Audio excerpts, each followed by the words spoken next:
Now, as Kenya joined the world in marking World Radio Day today, Media Owners Association chairperson Agnes Kaleche has called on the government to support radio sustainability.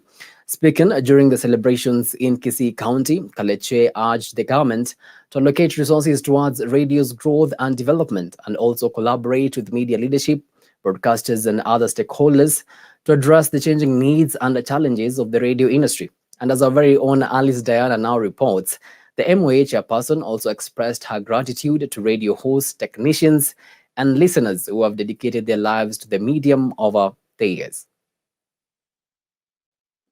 Kenya today joined the rest of the world in celebrating a powerful medium that has informed, entertained, and educated people around the world for over a century. Here in the country, the celebrations were held in Kisii County, where an eminent panel of radio experts discussed the changing face of radio. Speaking during the celebrations, Media Owners Association chairperson Agnes Kaleche noted that sustaining radio operations in the digital environment requires investment and support. She called on the government to support radio sustainability by allocating resources towards radio's growth and development.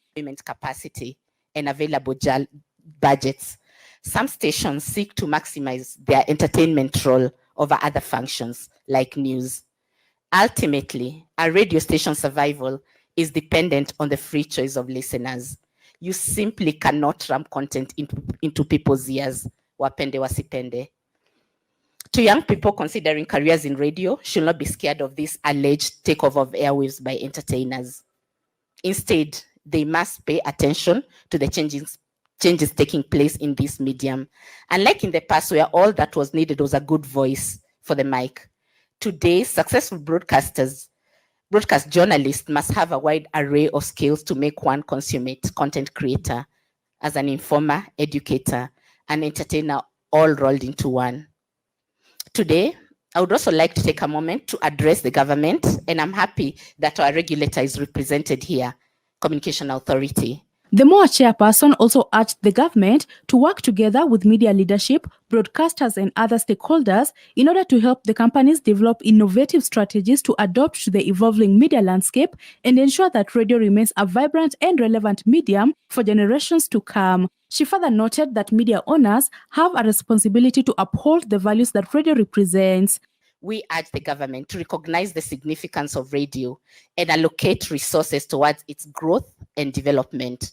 This support can come in various forms, such as providing funding opportunities, reducing regulatory burdens, working with the industry to develop spectrum management strategies that meet the need of broadcasters.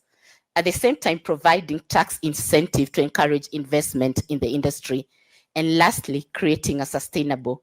Media Council of Kenya CEO David Omoyo challenged media owners to think about the quality in terms of journalists and content and uphold the sacred space in getting reliable information. That I think is a time also for us to reflect that as we celebrate the quantity, what have we done to the quality?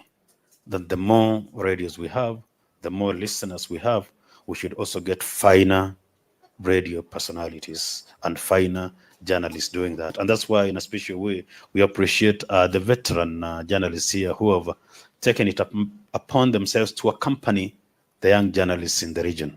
From here, we're going to, of course, launch their press club and launch the local media center and media hub where the journalists can be meeting to share information, share ideas, and fine-tune the work that they do.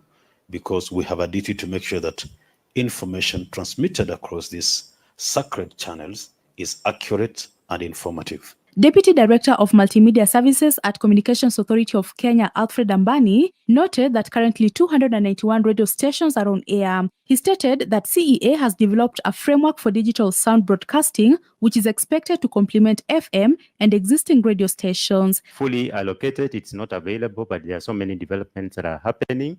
So we believe that things will change, and when you are in a position to broadcast and the spectrum is available, you will be considered. Alice Diana, Hope TV Newswatch.